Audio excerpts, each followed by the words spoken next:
नाम है आपका और कहाँ रहती हैं?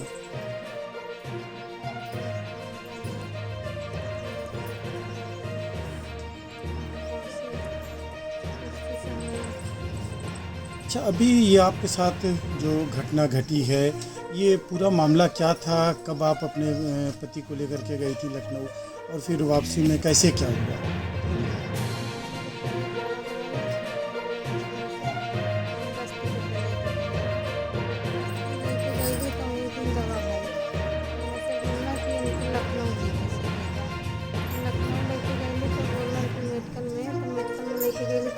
दवाई क्या भाई बेटे नहीं खाली रहा तो प्राइवेट हॉस्पिटल में इम्पीरिया हॉस्पिटल में भर्ती कर उनके 2 दिन में इलाज है।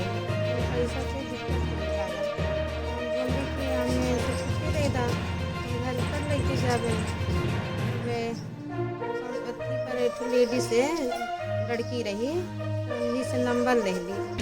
नंबर दे इसके हला नंबर लैला बतियाला भाई हमारा रहला नंबर से बात कैला एम्बुलेंस बुलैला बैठौला अपन मरीज के हमहू के भाई के लेके गैला कुछ पंप पर तेल भरैला फिर कुछ दूरी तक जाए के बोलना कि तू हमें बोलना कि इनके आगे बैठावा गार्जियन चाहिए और नहीं तो पुलिस पकड़ दी रास्ता में और एक हमें परेशानी हो जाए कि लखनऊ निकल जाए तो फिर हम फिर पीछे बैठा दें। अब फिर कुछ दूरी तक गई ले आई के फिर कहा था कि फैजाबाद निकल जाए तब पीछे बैठा दे फिर वहीं से छेड़खानी शुरू कर करे के दिक्कत करे लगल हमें बोलना कि क्या बोला था अभी 2 मिनट मुँह चुप रख अभी तुम सही हो जाए। हम बोली बाबू ऐसा हमें कुछ ना बोला और हमें उनके लगा पति के लगे हमारे बैठा था हमें तो कुछ दूरी तक ले जाए कहा था अच्छा रुको अभी 2 मिनट में छोड़ दूंगा। तब कुछ दूरी छोटी छावनी पर ले जाए के पति तो हमारे पहले भाई हमारे आगे सीट पर बैठा ला कह डाला क्या बोला था हमें बोलना है उतर है के हम के भकील को उतरवा दें फिर पति हमारे एक के हाथ पकड़ के उतार के वही कचड़ा में गोबर उबर डाल वहीं फेंक के भाग गई। रिपोर्ट जितना मेडिकल के उतना लखनऊ में हॉस्पिटल के इम्पीरिया हॉस्पिटल के उतना रिपोर्ट रहा जितना बिल दवाई रहा पूरा सारा लेके भाग गई और परस रहा कपड़ा लत्ता रहा कुल जितना रहा कुल लेके भाग गई। तो जो ये एम्बुलेंस वाले थे ये कहाँ, ये बस्ती छावनी के पास इन लोगों ने आपको कहाँ पे? हाँ वहीं पर फेंके बस्ती के पास। हाँ बस्ती। अच्छा, ये जो दोनों एम्बुलेंस के जो कर्मी थे उनको आप पहचान जाएंगी ना अगर आपके सामने हाँ, उनको लाया जाए तो पहचान जाएंगे? कुछ नाम या कुछ जानकारी है आपके पास? नाम तो नहीं पता बा भाई हमारे पता बा उनके नाम भी नंबर भी। अच्छा। अच्छा, इसके बाद फिर थाने वगैरह पे कैसे क्या यहाँ तो पे बस्ती जब आप पहुँची यहाँ पे इसके बाद फिर क्या कैसे फिर क्या हुआ, कैसे आप लेके गए?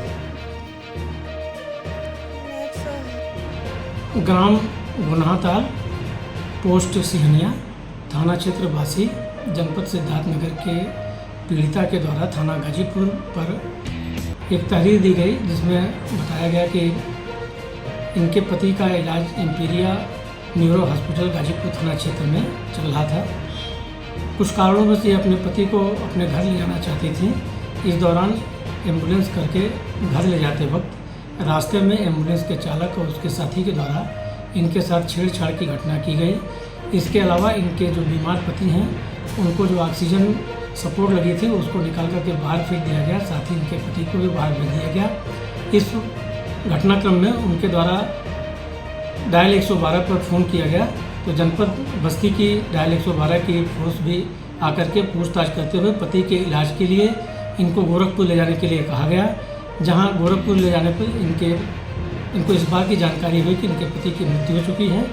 इस सूचना के अलावा इनको द्वारा यह बताया गया कि एम्बुलेंस चालक के द्वारा उसमें इनके पास जो पैसे रुपए रखे थे, कुछ गहने थे, उसको भी ले लिया गया है। इस सूचना पर थाना गाजीपुर पर सुसंगत धाराओं में अपराध पंजीकृत किया गया है और इसके साथ ही साक्ष्य संकलन की कार्रवाई प्रचलित है। गुरुदेश के आधार पर आवश्यक विधिक कार्रवाई अमल में लाई है।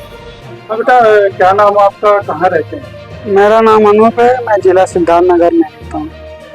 ये क्या हुआ था, क्या घटना हुई, थोड़ा सा बताइए। मैं लखनऊ से अपने जीजा को रिपेयर करा के गांव के लिए आया, तो वहाँ से एम्बुलेंस वहीं से हॉस्पिटल से ही लिया था। तो उन्होंने दिलवाया था नंबर से, तो उन्होंने बोला कि ठीक है जाओ घर ले जाओ, कोई दिक्कत नहीं है। लेके तो घर तो आए थे, तो ये 10 किलोमीटर लमसम में वो लोग डीजल डलवाए ड्राइवर लोग। उसके बाद कुछ दूरी पे आगे आके मेरी बहन को और मुझे बोले कि आप एक जन को बैठा दो गार्जियन को आगे, तो नहीं तो आगे पुलिस पकड़ेगी और महिला रहेंगी तो पुलिस नहीं रोकेगी। कहीं भी महिला रहती हैं आगे तो कहीं नहीं कोई चीज़ का रोक होता है, नहीं तो हम लोग फंस जाएंगे। ऐसा बोल के फिर मेरी बहन को उन लोगों ने आगे बैठाया और मुझे मेरे जीजा को पीछे बैठाए थे। पीछे बैठाने के बाद वो लोग काफ़ी दूर तक चलते रहे, मतलब बहुत ही परेशान करते रहे। मेरी बहन को वहीं से चालू किए छेड़ना, पर मेरी बहन ना तो बोल पा रही थी ना तो हल्ला कर पा रही थी। पर ज़्यादा ही कुछ करने के बाद ही जब ज़्यादा दरवाज़ा पीटने लगी तो मुझे अंदर से कुछ आवाज़ आई, तो फिर मुझे लगा कि मतलब दिक्कत कर रहे लोग ज़्यादा। तो मैं भी अंदर से चिल्लाने लगा, मेरे जीजा भी चिल्लाए, और तो भी ये लोग नहीं रोके। फिर काफ़ी दूर आने के बाद छावनी बस्ती के पास प्रगति पौधशाला है, वहाँ पे उन लोगों ने आया, फिर बोले कि अब बहन को अपने पीछे कर लो और आप आगे बैठ जाओ। आगे बैठने के बाद उन लोगों ने केबिन को बंद कर दिया। केबिन को बंद करने के बाद फिर मुझे बोले कि चलो आगे बैठो। फिर मैं बंद हो गया उसमें, मेरे जीजा को मेरी बहन को उठा के फेंक दिए उन लोगों ने नीचे। फिर मुझे भी बाद में धक्का मार के गाड़ी स्टार्ट की है, और जो भी हमारा सामान था, रिपोर्ट था गाड़ी का, मतलब जो भी हॉस्पिटल का सामान था, पैसा वैसा जो भी हमारे पास, पानी का बोतल तक भी नहीं छोड़े थे मेरे जीजा। प्यासे हुए बोल रहे थे किसी गाड़ी वाले को रोको, पानी मांगो, पर कोई गाड़ी वाला भी नहीं उस समय रोक रहा था, और ये लोग वहाँ से फिर निकल गए। उसके बाद मैं 108 112 दोनों नंबर लगाया था मैं, तो 108 नंबर पहले आया था। उसमें बैठने के बाद ही वो लोग फिर 112 भी आ गई, तो उन्होंने फ़ोन किया कि अभी गाड़ी रोको। फिर मैं आ गया हूँ, तो फिर गाड़ी रुकी, तो उन्होंने थोड़ा ही वीडियो बनाया जिसमें मैं कुछ बोल नहीं पाया, इतना ही बोला मेरे जीजा मेरी बहन को इधर फेंक के वो लोग चले गए सर, और मेरा सामान वामान सब लेके चले गए, इतना ही बोल पाया था सर। और मेरे जीजा की तबीयत ज़्यादा ही ख़राब हो चुका था, इसके लिए मैं फिर उसके बाद में बस्ती हरैया बस्ती लेके आया था। वहाँ से हरैया बस्ती के लाने के बाद ही वहाँ से रिफ़र कर गया, तो बस्ती लेके आया।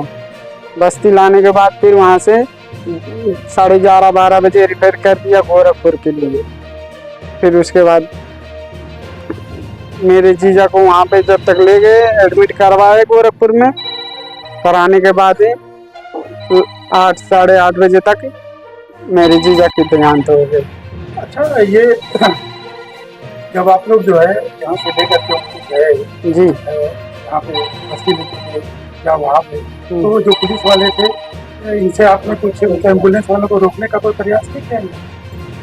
ये पुलिस वाले कुछ नहीं किए, वो लोग भाग चुके थे, और पुलिस बाद में आई। जब वो लोग चले गए तो पुलिस आई, तो वो लोग काफ़ी मतलब मालूम नहीं कहाँ गए वो लोग। हम लोगों को लगभग वहाँ 10-15-20 ही मिनट हुआ होगा पुलिस को आने के बाद। तो इसके बाद मालूम देर क्यों हुआ FIR करने? इतनी देर मेरे जीजा की इतनी हालत ख़राब थी कि मैं कुछ नहीं कर पाया। फिर देहांत हो गया मेरे जीजा का, तो हम उनका ही संस्कार करने में लगे थे। हमारा कोई फिर उसके बाद गए तो बस्ती में ये इसकी तहरीर आप लोगों ने देने की कोशिश की थी सर। गया था दूसरे दिन छावनी बस्ती थाना पे, उन्होंने सीधा मना कर दिया कि यहाँ से आपका कुछ नहीं होगा, जाइए आप लखनऊ से ही होगा। तो हम लोग रात में ही लखनऊ निकले, फिर रात में उधर लिखवाए। फिर उसके बाद सुबह में बोले कि वो लोग को पकड़ के लाऊंगा, तो एक ही जन को ला पाए थे, उसको भी छोड़ दिए थे हम लोगों को भेजने के बाद। बोले कि जाओ हम कार्रवाई करेंगे, ऐसा बोल के हम लोगों को वापस कर दिए गांव के लिए, और उसको छोड़ दिए थे। क्या चाहते?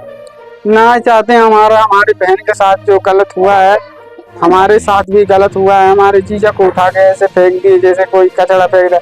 9,500 मोबाइल से पे कर दिया था वहीं लखनऊ के ही अंदर उन लोगों के फोन में, और हॉस्पिटल का जितना बिल था सब चुकता करके ही निकला था। वहाँ से एक भी पैसा नहीं कि चलो इनका पैसा बाकी करके जा रहा हूँ या लेके जा रहा हूँ, कोई पैसा बाकी नहीं रखा था। उसके बाद काफ़ी दूर लाने के बाद बोल रहे मेरे 6,000 7,000 मुझे और चाहिए। तो हम लोग बोले चलो ठीक है ले लेना, पर उन लोगों ने बात नहीं मानी, उठा के इधर फेंक के चले गए वो लोग।